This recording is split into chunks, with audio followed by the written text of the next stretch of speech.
Hello everyone, welcome to Professional Ideas. Today we are going to learn the differences between literacy, digital literacy and financial literacy. The definition of these different types of literacy is given in this particular image. So let us now discuss about a normal literacy meaning is what? An individual who is 7 years above, this is one criteria, and who can read, write and speak at least one language, then we call an individual or group of individuals as literate. Remember this point here. It means if a person knows Hindi, how to read, how to write and how to speak, he is a literate. In the same way, if a person is able to read, write and speak Marathi, it is also fine. Japanese, it is also fine. If a person know how to read, write and speak German, also it is all fine. So which language you are actually studying is not the criteria, but any language are you able to read, write and speak, this is enough that you are called as literate. Now let us go ahead with digital literacy. Digital literacy is nothing but when an individual is able to operate digital devices like smartphones, like computers, like TV. If he is able to know all of this and able to function and able to operate these digital devices, then we call that individuals or a group of individuals as digitally literate community or an individual. In the same way, when we come to financial literacy is nothing but when an individual is able to know what is the meaning of a savings account, what do you understand by a current account, what is the meaning of ATM, how to withdraw the money, what is the meaning of a check. This is called as what a person is said to be financially literate. And in financial literacy, there are two important areas are there. One is completely related to what banking, another one is related to what investment. So first of all, a person need to be having a common literacy of what is the meaning of passbook, check, ATM, savings account, okay, current account, etc. so and so forth. This is called banking related financial literacy.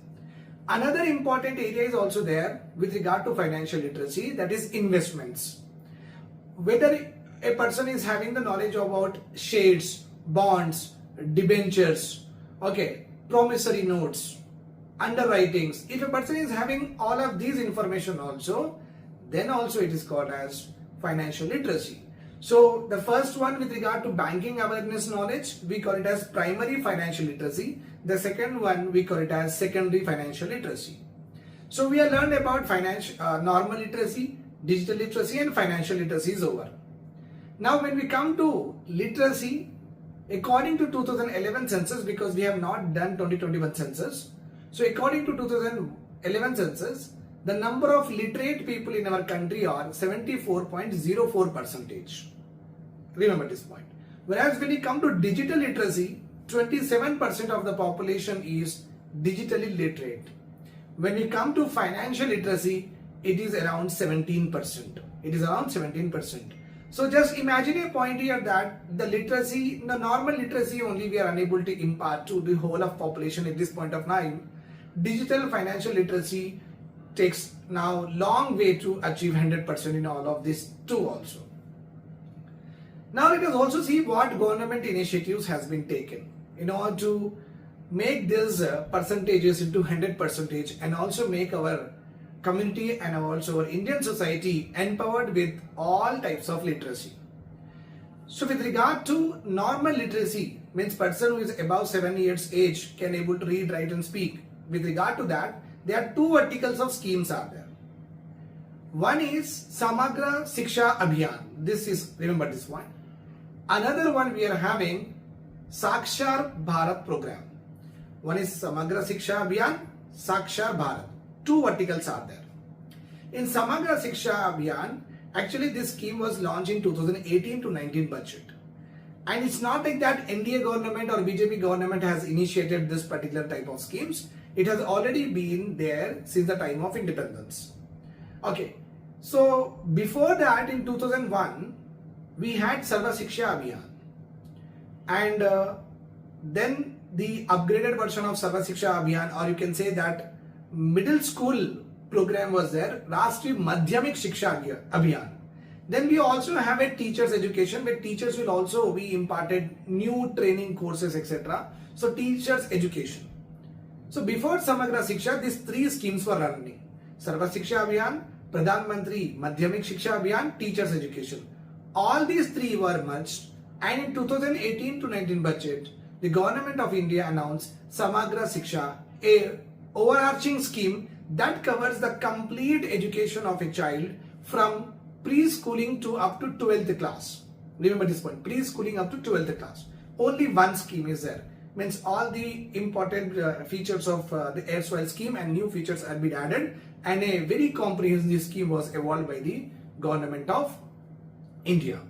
Basically, Samagra Shiksha or Sarva Shiksha Abhiyan, the erstwhile education scheme for children up to the age of 14 years according to the constitution has been being provided under Article 21A. It is in relation to the right to education. The Samagra Shiksha Abhiyan is there in our country. Remember this point. When it comes to Sakshar Bharat, there are a lot of people are there still in our country who are not literate, even though they have become 25 years, 30 years or 35 years or 40 years or 45 years. They have been adults, but still they don't have literacy. So for them, Sakshar Bharat program is running. Remember this point.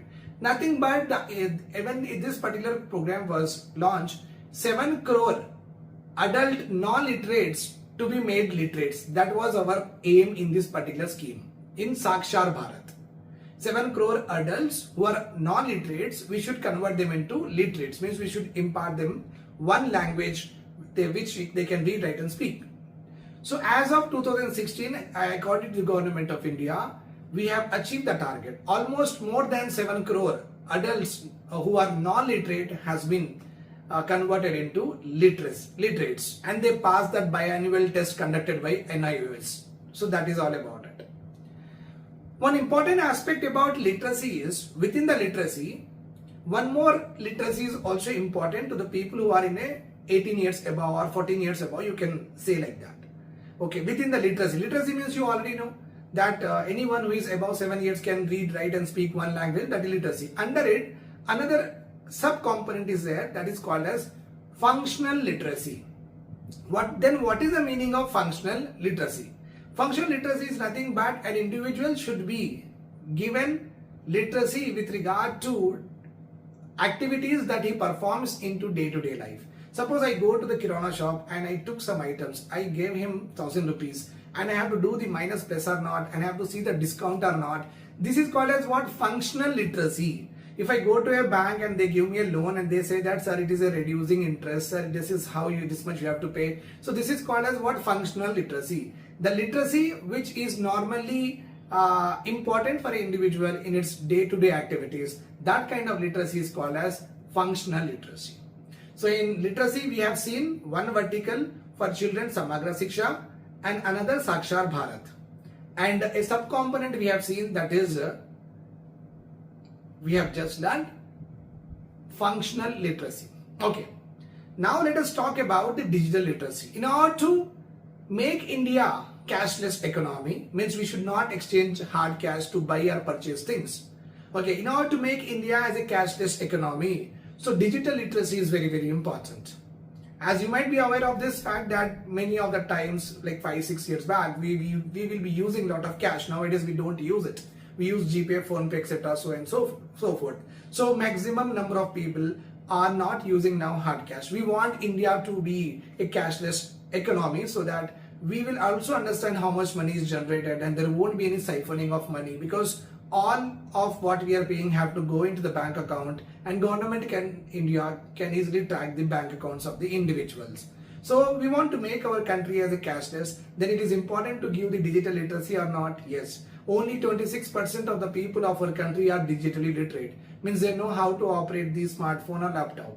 Okay, so if we empower and rural areas, the percentage is even lesser. I have taken the average of the total country and 26% is digitally literate. Remember this point.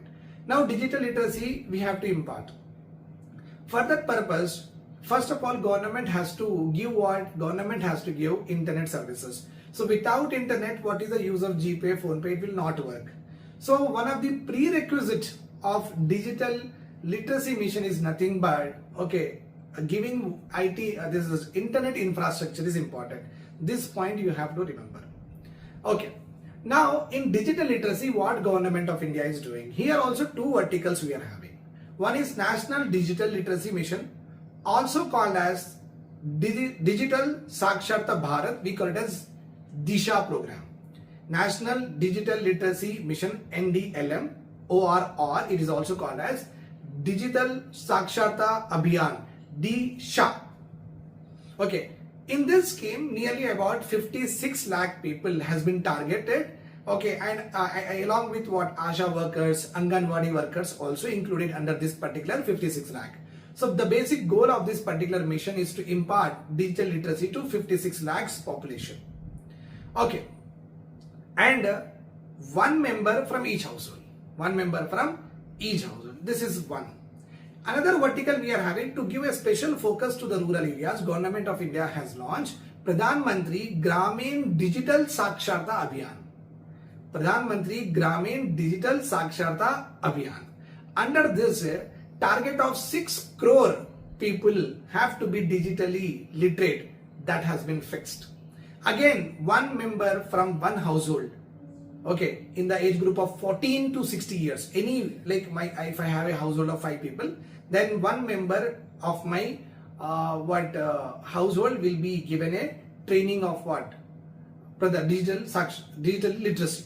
Okay, so 14 to 60 years, anyone can become a part of it. And the total target of this mission was put at 6 crores, and this is particularly implemented in the Gramin or rural areas of our country. This is about the digital literacy and the related programs which are catering to different issues of our country. Now the last one that we have discussed is financial literacy. Financial literacy, when it comes to that, okay, as I've told you that knowing how to use bank accounts, mutual funds, etc., knowing about financial products is called as financial literacy. Now in financial literacy, there is no separate, what I say is that the schemes are running. RBI has launched a scheme in the year 1969 which is called as Lead Bank Scheme. Means a particular area, a mandal or a village, a bank will be designated as lead bank. This bank has to lead from front with regard to creating awareness about banks, opening the bank accounts for the people who do not have, and also making them to use, okay, training them how to use this particular bank accounts. So lead bank scheme is there. From Government of India point of view, there is, at this point of time, we do not have a financial literacy mission is not there. Okay. Now, the same scheme was there in 2011 in the form of Swabhiman. Swabhiman scheme is basically related to what?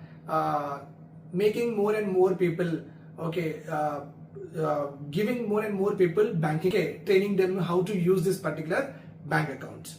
So lead bank scheme is there. From Government of India point of view, there is, at this point of time, we do not have a financial literacy mission is not there. Okay.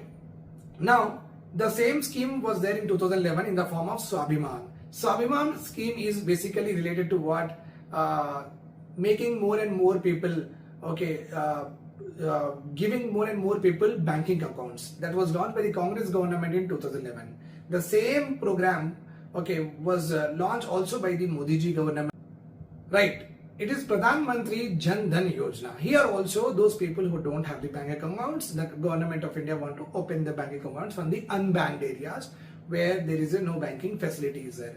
But this is nothing but giving bank accounts. Obviously, when we give the bank accounts, they will know how to learn it. So we have learnt about RBI scheme, lead bank scheme. We have learnt about Congress government Swabhiman. Then we have learnt about Pradhan Mantri Jan Dhan Yojana. So, and also in order to make sure that people of our country and maximum people of our country should be financially literate, Government of India also have launched National Financial Inclusion Strategy that will run from 2020 to 2025.